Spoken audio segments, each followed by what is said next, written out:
Hello and welcome to SML Total Access, the premier podcast of the Sim Madden League. I am Primetime000, and with me today is my trusted co-host, ZZ the Great. What's going on, man? Hey, what's going on, Prime? Welcome to SML Total Access, fellas, the place to play the SML. So we're here today with some great topics. Prime's going to get us started. Yeah, man. So obviously, if you're new to the SML or looking to join us, simmaddenleague.com. Apply there. We'll put you in the primer. If you're good enough, if you're a good member, then we'll upgrade you to the SML. But let's go ahead. Let's get right into it. SML talk here with one of our Yes. premier members, one of the best members in the SML, Gramazins. He's made the Yes. playoffs nearly every season until probably this year. What is going on, and can the Cowboys make the playoffs? Well, we all know Grams is capable of making the playoffs. Will he make the playoffs this year? I'm a bit skeptical.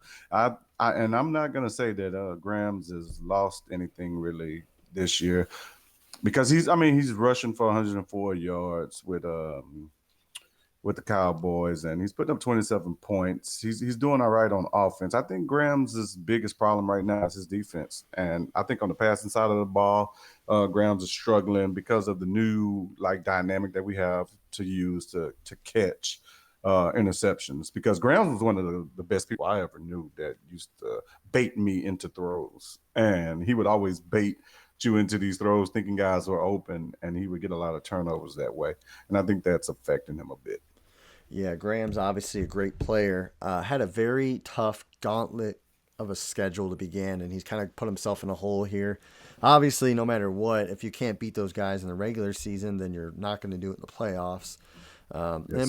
most cases. That being said, it's hard for me to see a scenario where he makes it just because he's in such a big hole, and he's got the Eagles coming up. He's got some other tough matchups coming up. No. He nearly need to win out, and that's probably what he's going to have to do. Defensively, he's allowing 27 points a game, which is a recipe for disaster. I think what Grams needs is to finish out this year strong, kind of get some wins, get some confidence back. Grams is a very smart guy. Grams knows football in and out. He knows Madden in and out, and you can see it when he talks, when he's on podcasts, when he plays games. He knows what he's doing, and I think with that with that genius, sometimes I think you tend to overthink things, and I think Grams is going through a mental battle right now where maybe he needs to reset, hit the reset button in the off season, clear his heads, and just start fresh on another season. But it would be cool to see him have a little bit of a run, and then when he makes a dance, he could do anything. But I struggle seeing a scenario where Grams does make the playoffs. Yeah, yeah, and again, you talked about the schedule, and I mean that NFC East is a gauntlet over there. You got WF Gamepad, and you got the previous champion with the Gov and the Eagles, and it's just a real tough division to play in.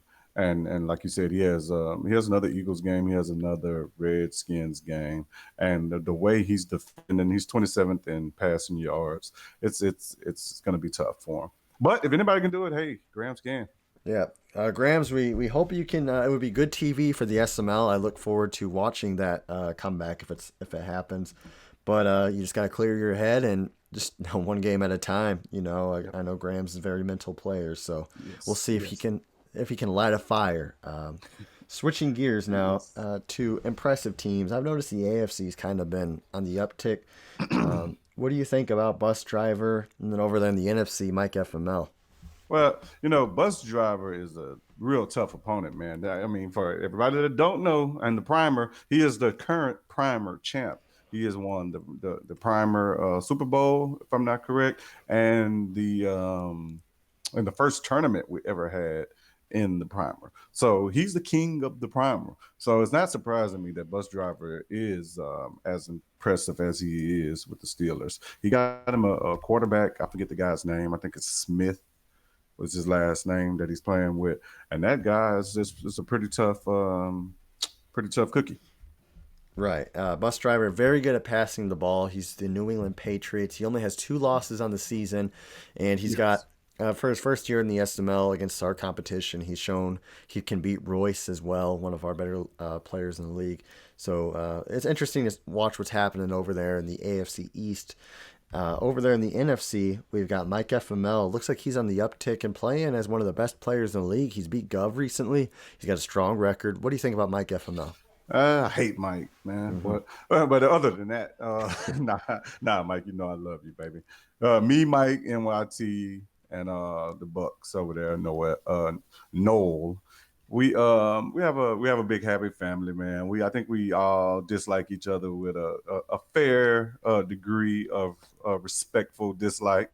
Mm-hmm. And so, other than that, though, Mike is. I mean, he's a great player, man. I've seen Mike in other leagues do really well, and he's a good player. He can't beat me, but he can seem to beat the Eagles and everybody else. And but this year, man, Mike's having a hell of a run with the Panthers, man. He's running the ball. McCaffrey is a freaking beast. He's almost impossible to tackle, and his passing game has up. What Mike has done, I think, this year, as opposed to maybe the last 2 years, the last two seasons, he hasn't made as many mistakes on the offensive side of the ball, and I think that's one of our for us average guys, one of the biggest tales of whether or not we're going to do good any given season is how much we limit our mistakes.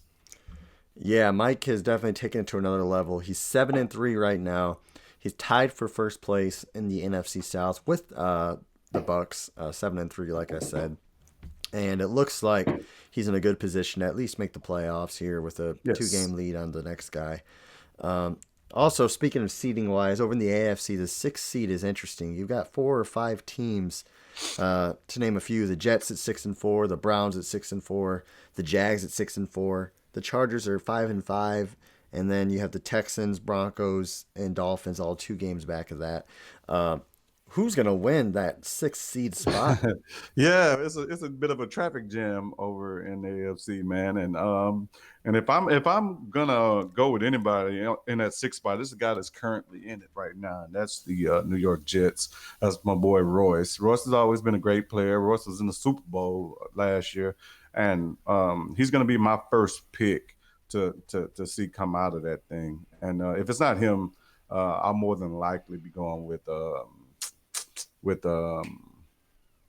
what's my boy Woods. Woods over there in the Cleveland Browns, man. Woods has been having a bit of a comeback season. He started last year improving his game, and this year he's having a pretty good comeback season. So if it's not Royce, it'll probably be Woods, because it looks like Bus Driver's going to be pretty safe at that fifth spot. Yeah, I'm looking at I mean, at the fourth spot. I'm sorry. the Jacksonville Jaguars is a team everybody needs to watch.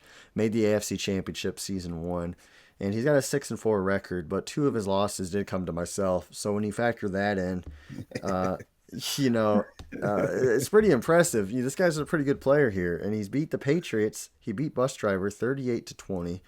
Oh Uh, wow. he was within 7 points of Future Empire, lost, but 21-28. And his next game is against Rolls Royce. So talk about the freaking a game right there. That's a huge game with huge implications that nobody's really talking about. That could shape the AFC playoff picture. The Jacksonville Jaguars. And when he gets into the dance, he is somebody to Is watch out for. I know he's beat is that Haas. this week? Yeah, that's coming up here. Oh wow. So, Oh yeah. so that's a big coming up. That's a big game coming up. Yes. I do think Jaguars is very underrated. I know the division's tough over here, so that's somebody to watch out for. Um, Yes. but yeah, that's what my eyes on him. Woods as well. I think it's either the Jags or Woods. I think the Texans and a few other teams are just kind of too far back right now. For So, you know, and it's you're hard. also saying that the Jets are not going to make it. Yeah, the Jets aren't going to make it. So Just want to clarify yeah, that. Jets are out. I don't see Uh, Royce making it. So the Cinderella story has ended. Royce is back to reality. Um, so yeah. he's, Anyway, he's saying that's it, Royce. You had your chance, bro. It's over. it's done. It's done. So, You'll get some shit from Royce for that oh one. yeah, that's all right. So switching gears now, we're uh, SML The Breakdown, a new show. I've been hosting it, kind of splicing together clips of guys. I'm not sure if you've had a chance to watch it, but I just wanted to throw in a No, I plug. watched it. So you know I'm gonna watch anything SML, baby. I'm in on it. You know what I mean? I want to be a part of it. I want to look at it. You know what I'm saying? So, but yeah, I watched the first two breakdowns. They're freaking awesome, man. I think it's a great idea. It's a great show. The way you diving in the guys, and the one with Mike SML. I think you showed a lot of good things that Mike does. I think you mentioned on there about how you know he hasn't really been making any mistakes in his games, right. and I think that's one of the biggest drivers of like I said, these us average guys to above average.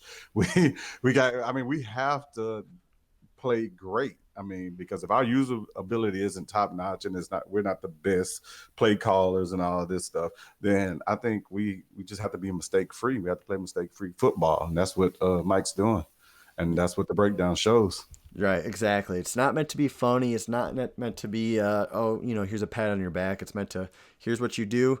Here's what maybe you can improve on. And it's just a scouting report. It's a breakdown of what you do. So I know we got one And coming up on Spooky World coming up. You just missed out on being on the I'm breakdown. so scared of being on the breakdown, dude. I don't want everybody to see how horrible I am, bro. Uh, So that's our plug for the breakdown. Now I want to switch gears to the barbershop talk. A yes. bit of a serious topic of discussion here. The Mason Rudolph situation. Obviously, everybody's seen it, talked about it by now, but we want to talk about it. Myles Garrett completely obliterated Mason Rudolph with a helmet. But come to find out that Garrett's saying that Rudolph said the N word, and then the NFL claims, hey, that's not true. So what's kind of Yes. what do you make of the situation? Well, I have a couple of takes on this whole situation. Let's just start off from the top. All right. Miles Garrett hits Mason Rudolph over the head with a freaking helmet, like he Right. tried to kill him, like he tried to freaking kill him, right? So, okay, let's take everything else out of that, man. There's no excuse for what Miles Garrett did. Right. And my take is, okay, does the N word have its implications? I mean, because I have to go into this real quick. Yes, it does. Okay, the N word is a word for black people that's unlike any other word out there. And you could call somebody a bitch or a punk, whatever. I think certain words to certain people, and it's not just black people, have bigger implications than what normal offense is. So let's just Right. not say he is something offensive. Let's say it's like one of the biggest daggers he could have thrown at the guy at the time. Right. And and just to clarify, the N word for black people, in my experience, is it's not just a basic you're calling me a name. It's kind of like a proclamation of inferiority. Where I mean, you're basically saying I'm not equal to you. Right. When well, that's what I felt through my lifetime, and I don't think and especially like for my Caucasian brothers, you guys will never ever feel that way about a situation because there's very few situations you're gonna ever go into to where you're gonna feel inferior or inadequate in a way by somebody can make you feel that way because we're in America and like you'll never walk into a store and really feel like that and the C word that everybody uses and I can really say it right here and nobody really would Right. be that offended Right. Right. because Exactly. it's It's not most white people could give a shit less if you ever exactly. call them that. Right. Right. So my point is that that's never gonna be there's never gonna be it's hard to explain that to people because especially to Caucasian people because they'll never understand how if it would ever feel to feel like you're not an American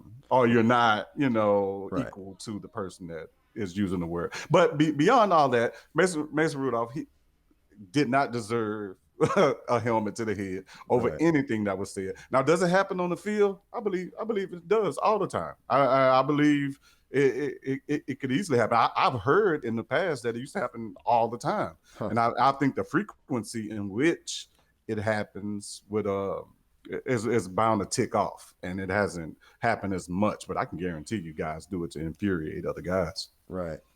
It's interesting from the take of if I'm Mason Rudolph, uh, your success as a football player depends not only as your team, but the NFL statistically is 70% African American, meaning you're the minority, and your Yes. success definitely depends on this person. Who I'm not sure if the guy's racist or if he said it out of He could have just anger. been He's poking. just poking. Yeah. You never know. But just Mhm. to say it, and your teammates, some of your coaches, some Yes. what your fans, whatever that may be, like what just an asinine thing to say, like Yeah. just in Yeah. any situation. And I'm sure he's learned from it. Probably if he did say, he's not going to say it, at least in that spotlight Yeah. again. Exactly. Now that being said, Miles He had to Garrett. whisper it into his helmet. Right. Exactly. Say what you got to say in your head, but don't say it out loud. Yeah, You know what I yeah. mean? He But never would have said it out loud on the field, right. because he has to go back in the locker room with these guys. And I Exactly. think that's what Now you're trying to get at. he's going to be getting these guys, his left guard, his running back, whatever that may be. Exactly. They're looking at him. Hey, wait a minute. This guy. Oh, Wait a dude, your minute. blind side would be Right. Right. would be done if Right. that's the case. So you never know. You never Yeah. know. And But like, I honestly just think the guy just was reaching for an yeah. excuse. He didn't want to lose the rest of the money for the rest of Right. the year, and he tried to reach. So exactly. So do you think he did say it though, or do you think it's No. you If, don't? if you asking me now, could he have said it? Yeah, hell yeah, he could have said it easily.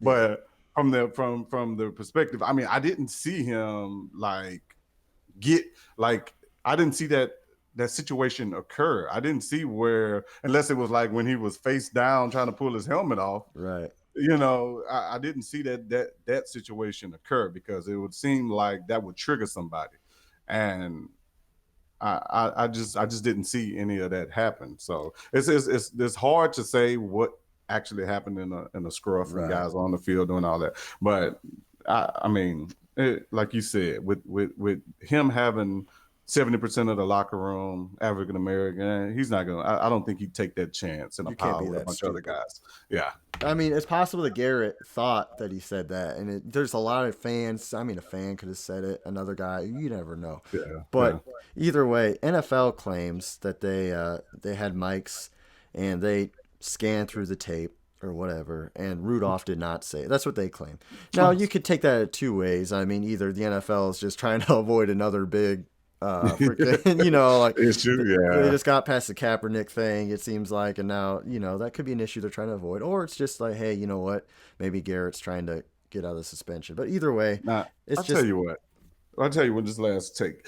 The if he did do that, man, that's a freaking coward thing to do. I'm talking about on Garrett's side. yeah, If you use that as a way to get out of paying money to slander this man in that way, because that's a serious situation, man. yeah, Nobody want to be thought of as a racist. Nobody want to be thought of in certain lights. You know what I right, mean? But right. that for him to do that, that would be some coward ass shit to do. Yeah.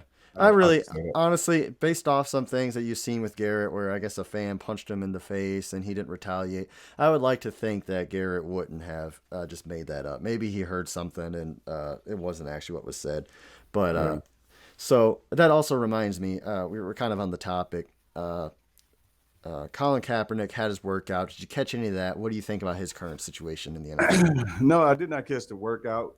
But his current situation in the NFL, man, it sucks to be Colin Kaepernick, because he's a great athlete, man, and I don't think that um, he deserved what he got. I mean, it's just my honest opinion, because I mean, I get it. I mean, I'm down with supporting the military. I mean, I'm an American. I support what we do, and I Right. realize that every police officer feels. I see you out there, baby. I realize what they do every day. It's not easy, man, because we all human beings. But at the same time, man, injustice does occur, and it was a simple fact of him trying to stand up for some injustices that he thought that were not deserved, and for them to strip away his livelihood and his ability to play football over kneeling during a ceremony. Dude, in school, if you don't want to participate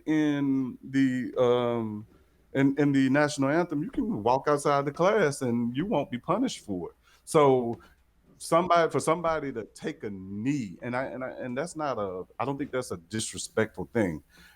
I think people just kind of like turned it all around on him and made it about the military and all that. And I don't think that's what it was. Yeah, I mean, and if you talk to him and what he has military in his family and how he explained it, he would never disrespect the military or anything that had to do. What he was all he was trying to say was that, hey, I don't feel like an American.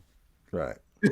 and Right. I think, and that's something I can identify with because it happens. Right. I don't know if you, I mean, I don't know how you feel when you get pulled over by the police, but dude, I'm completely legit. Most of the time, I have nothing illegal in the car, but man, when the police officer gets behind me, dude, I get nervous. Yeah. So obviously we've got the obvious. So I'm Caucasian, you're African American. So we have that. We've got that dynamic where, and obviously Yeah. the cities we live in. You're from Houston. I'm from a Yes. small rural town to where it's, you know what I'm saying. So that being said, as for Kaepernick, from my point of view, I do think that he get the short end of the stick where he need, and then never really got another opportunity after that. Yeah, I would agree with that. I do think Yeah. that the topic of conversation from what I watched interviews with him was he was just talking about injustice, like you said, in the country, and that's why he Yeah. need no intent to disrespect our troops.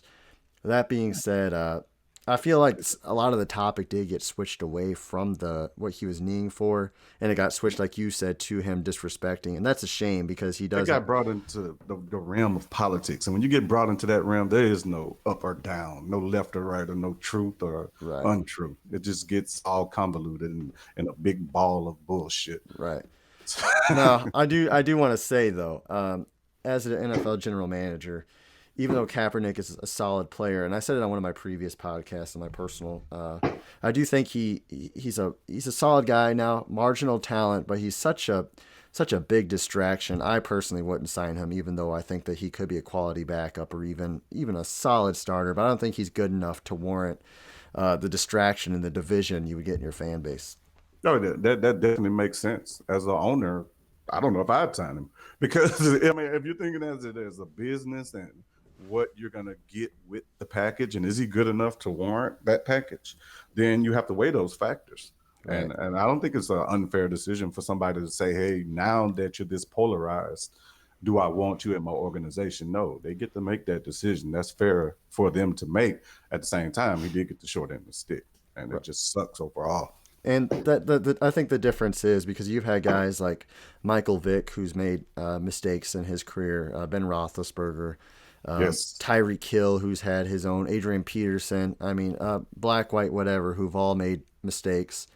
But I think they're very good talent who the owners looked at like, okay, these guys like Michael Vick who's made mistakes, but we're going to keep him. We're going to bite the bullet because he can get his wins on the field, and they're not so sure if Yes. Kaepernick can do it, so it's not worth it. Yeah.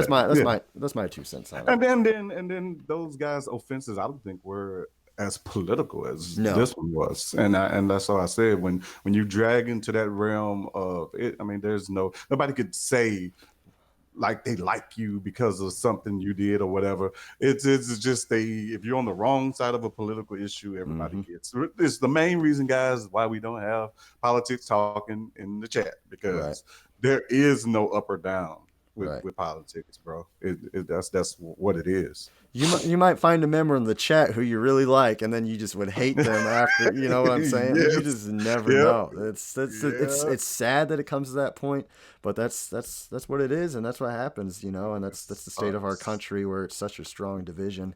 That and religion, those two things Mhm. destroy It friendships destroys. and relationships. It's sad. It's sad, but I'm glad that we are able to talk about this. I think it's a good discussion for the league. Yeah. So that being We're said, two intelligent young men that yes, are willing to look outside the box and see others' point of view and listen. Most of yes. the time, people don't listen. Yeah, Right, but let's wrap it exactly. Exactly. Let's wrap up. it up. We're at 25 minutes. So, Yes. all right, guys, that was SML Total Access. I am Primetime 000. With me is Easy the Great. I'll let you close her out. Oh man, just great to have a great discussion, guys. I hope anybody don't just hate me now because of my political views. Well, actually, I haven't disclosed them. I could be a Republican. So No, but I just in those situations, man, it is what it is. And if you do hate me, I don't give a shit. But yeah, I think we all I think we all had a great conversation, man. This was Yeah. good. And until next time, fellas, man, hey, enjoy. Let's play football. Let's enjoy the SML. Thanks, sir. You guys take it easy.